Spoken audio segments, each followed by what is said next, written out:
What's good, man? I went and got the tripod, went and got one of the lights, got some of the elements that we need to go visual, but I wasn't able to grab everything. So while this thing is fresh on me, we can talk through this and we can get through the next subject without losing any of the value of what's being revealed in the moment, waiting on resources still to come. The easiest way to waste time is to use your time planning on what you're going to do at a later time to come. I remember as a kid, we used to run into my mother's room or go into my grandmother's bedroom when we were at her house, and we would make the announcements as kids that we were hungry. Probably had just seen a commercial on TV with some cookies or some snacks or some junk food, and grandma and mama would make mention of the leftovers that was in the refrigerator. And we really weren't hungry, we just wanted something, and we didn't want the leftovers, otherwise we would have went back there and asked for them. But Mama and Grandma used to make a statement, a very bold statement that seemed kind of harsh, but was very realistic, factual, most definitely. She said, well, if you don't want the leftovers, you must not be hungry.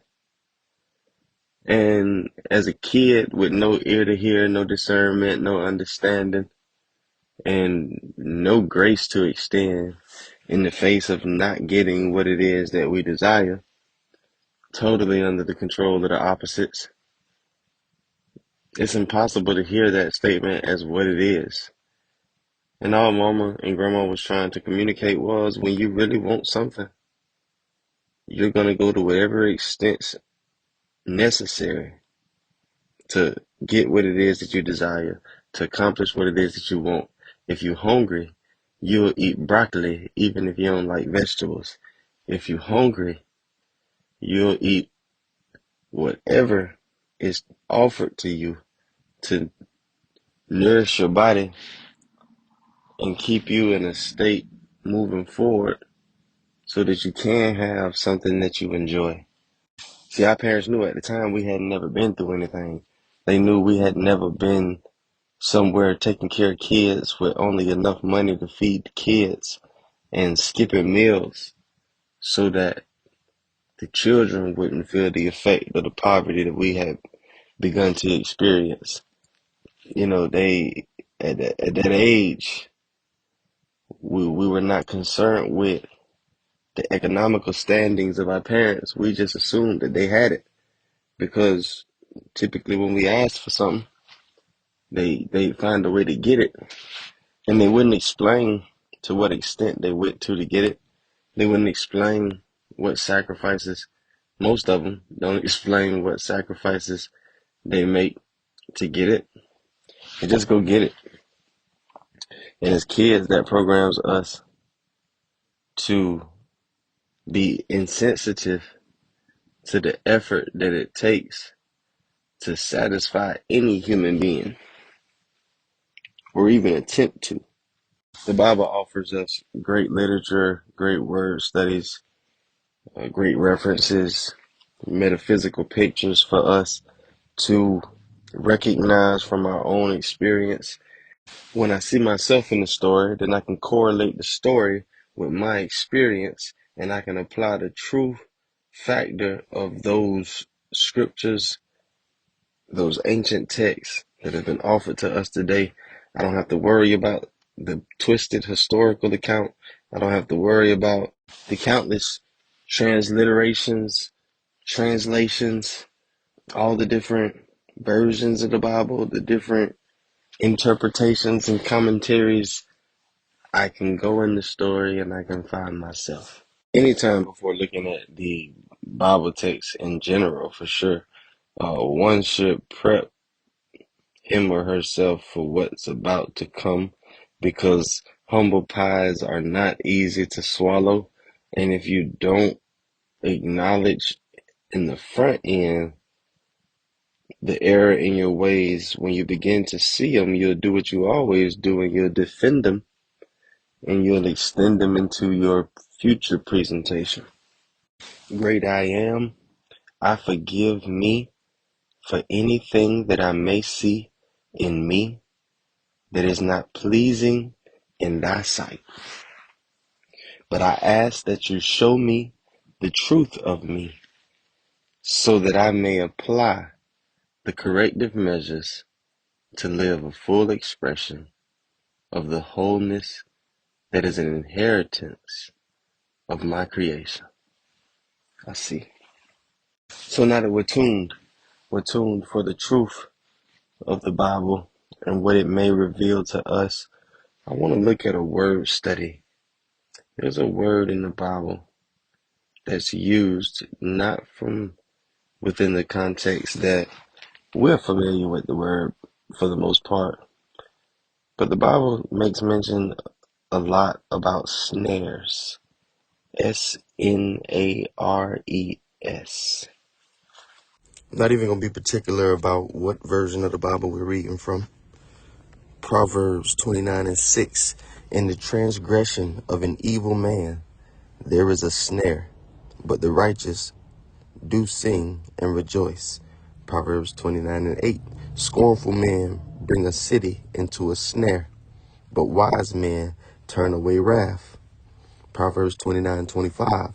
The fear of man bringeth a snare, but whoso putteth his trust in the Lord shall be safe.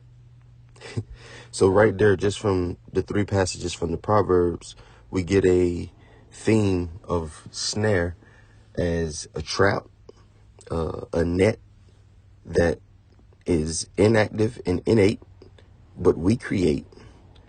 The snare is not created by some foreign enemy outside of ourselves. The snare is inside of our transgressions. The snare is inside of our evil doings. The snare is inside of our illusional world. The snare is of the ego. The snare is of the brain. I told y'all I'm going to stop saying ego because ego's been manipulated and torn to pieces by a population on the internet and a population of writers that have seen that it is a trigger word that people really cling to, and stuff like shadow, self, and ego, and all of that stuff has just been turned into a mess that means nothing at the end of the day. But let's keep going, looking at the snare, looking at more where it comes from and what the Bible says that it is. Let's look at some of Proverbs real quick. Let's see.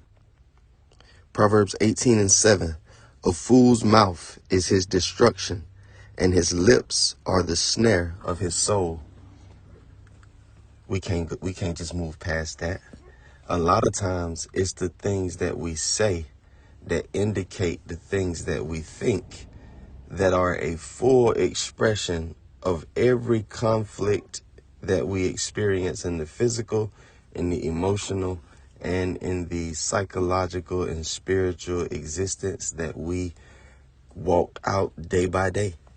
If you will listen to your mouth, you will hear the fault of your thinking, and you will understand the creation of the marred image of what you call life. Everything that you complain about begins with the thoughts that you rehearse, the ideas that you carry about the must-dos, have-tos, gotta-haves, gotta-goes, and no's that you give yourself. You wrote that law for yourself. You speak that law with your mouth, and it becomes the very snare that keeps you in bondage. One of the major disconnects with me and religion is the fact that there is a opposition, a character created that is given the ability to intrude into your story and tempt you and cause you to do things or introduce situations into your life that are challenging and are evil and go against peace and joy. And you have to stand firm and steadfast in the war as a soldier of the Lord. You create your own wars. You create your own enemies. You create your own oppositions. And then you give them your power. And then you war against them. And then you criticize and critique whether you're losing or winning and what you must do to overcome something that you created in the beginning and you could just let go of. But rather than let it go, you hold on to it and you say it has a hold of you. And I know why we do it. I mean, I do it too. Don't get me wrong. I'm not beyond it. I'm outgrowing it myself. Because the question becomes for everyone who is walking through this life, struggling and toiling with the past and the present in expectation of what the future must be. What are you going to do all day if you're not concerned about your life, if you're not caught up in the cares of this world? What would you do? Would you still feel accomplished? Would you still feel busy? Would you still feel like you were living an adult life and you were carrying out your obligations? See, it's in our words. We can't live at peace, worry free, and feel like we're being what society says we should be as an adult. Even as a child, this society says that you should be concerned with what took place yesterday. You should be occupied with what is taking place now, and you should be prepping, hoping for the best, preparing for the worst for tomorrow. This society, this world's way promotes anxiety, fear, depression. It takes you away from the path of peace. And then you have to try to find a way to create what you think peace is along the path so that you can be comfortable. That's not what we're doing. See, this is us creating a snare that keeps us in bondage. This is us following the way that seems right to a man that leads to destruction. What is the destruction? The destruction is me getting caught up in a snare and no longer being able to accumulate the nourishment to fulfill and sustain my spiritual existence. Now that I'm caught up in this snare, the only thing I'm preoccupied with is this snare. You ever been caught in a trap? You ever had your foot stuck in a hole? Were you thinking about how your mother was doing? No, you weren't concerned with whether your grandmother ate that day. You weren't concerned with whether your granddaddy needed help in the yard. You was trying to get out of the hole. And everything could resume once you got back out of the hole. But until you were out of the hole, nothing else mattered. And we don't even have to go as far as a physical hole with your foot in it. You've gone flat before. You've gone broke before. And until you got out of that hole, you were not preoccupied with whether other people had what they wanted. You were trying to get what you thought you needed. What you thought you needed became your master. The words of a fool's mouth become his snare because he speaks his thoughts, and his thoughts reveal what it is he believes to know and what he serves. 1 Timothy 6:9. But they that will be rich fall into temptation and a snare, and into many foolish and hurtful lusts, which drown men in destruction and perdition. But they that will be rich, those that were born abundant, that get distracted in a lower realm and get it in their minds that the best thing that they can be is rich, fall into temptation, because we are never led into temptation. The path was not set for us to arrive in temptation. We veer off of the God path, create snares for ourselves, and fall into temptation, traps, and into many foolish and hurtful lusts. You ever thought about some of the things? Never mind. We're not even going to go there. Some of the things that we desire for ourselves, and some of the things that we hear other people desire for themselves, that we judge them for because they're even stranger than the things that we desire for ourselves, which drown men in destruction.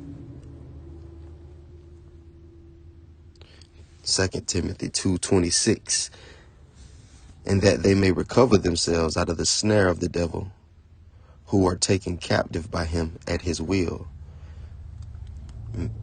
Those that may recover themselves out of the snare of the accuser. Who has ever accused you besides yourself? For real, for real. Like, even when people said you did something, like that grew such a fire in your belly. Why?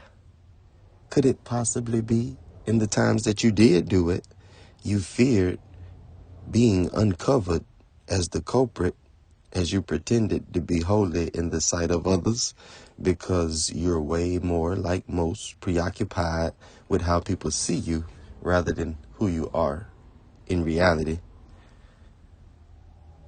In the times that you didn't do it, could it be that you were so preoccupied with the way people saw you that you didn't want anybody to think that you would ever possibly do something that you didn't do? Because there are so many things that you are guilty of, that you don't want to come to the light, that do reveal that you are everything that this instance would have said that you are. But you didn't do this. This time it wasn't you. And we'll be damned if we go down when we don't deserve it. And we even say silly stuff like, I'll settle for when I'm wrong. I'll go down when it's me. But when I've done nothing wrong, don't you blame me. It has absolutely nothing to do with anything except the same thing on both ends of that spectrum. You have a huge concern with who people think you are. And you may minimally be preoccupied at times with who you actually are. But if you were preoccupied fully with who you actually are, you wouldn't even have time to assess the things that certain people, or anybody for that matter, said about you. Because you know by experience, anytime you've ever been wrong, you were the first person to say you were wrong. And if you ever have forgotten how to think about yourself in your true nature, and if you ever lost sight of reality and who you were as a creation of the sustainer of all things, you learned quick that you would even accuse yourself, question yourself in times that you did nothing wrong. So even with the introduction of a character called the devil in the biblical text, it's still telling us the same exact thing about snares. They are self-created and they are self-induced. It's really crazy when you think about it, that we create a field of snares for ourselves and then turn and complain to others about the government, bosses, higher ups, superiors, authoritative figures. And we walk around full-fledged convinced that somebody is doing something to us. Like in the state of Florida, there has been an ordinance come down in the local government that says in schools, it cannot be taught anything about the history of Florida and the history of the Aboriginal people that goes against what's being taught in the curriculum statewide in schools. So I don't understand why we would deem Florida as a unsafe place or an unfit place, and the NAACP would issue boycotts and protests against students studying in Florida, because why would it ever be left up to the group of people who oppressed the indigenous people to tell them or allow them to know their history? Knowledge of our history is our responsibility. It should never have been left in the hands of those who we can look back in history and see attempted to wipe out our history. How accurate do we expect that the account would be? How willing is a liar to ever allow you to know the truth about what they lied about? Duh, if they wanted you to know the truth, they wouldn't have lied in the first place. Like, nothing's being done to you. Take accountability for what you're not doing with yourself that you know you have the capacity for, and you know that you have the call for, but you can't seem to find the will amongst all the distractions that you carry. You're setting up snares. I'm setting up snares. And the only thing that has ever caught you was not a demon, not a devil, not an opposition, not an enemy from the outside. It was a snare that was often created by the lips of one who was operating as a fool, one who was operating outside of the realm of the knowledge of truth ignorantly. I myself have spent a lot of time in the last 10 years studying vigorously, truth, facts, reality, wanting to align myself with it fully, and I'm still learning daily. So for those who are gracing information or weekly visiting information or not looking at information at all, you have to get real about what it is that you're depositing into yourself, what it is that you're not feeding yourself. Are you strengthening the lie, strengthening the illusion, strengthening the accuser, strengthening the delusion that you've created of yourself? Or are you strengthening the truth of yourself? Are you strengthening the I am nature? Are you reaching into the ancient depths of the knowledge of who you are, what you are, why you are, and aligning with it? Are you utilizing your functions, or are you tortured by your wishes and your desire for admiration? Lock in.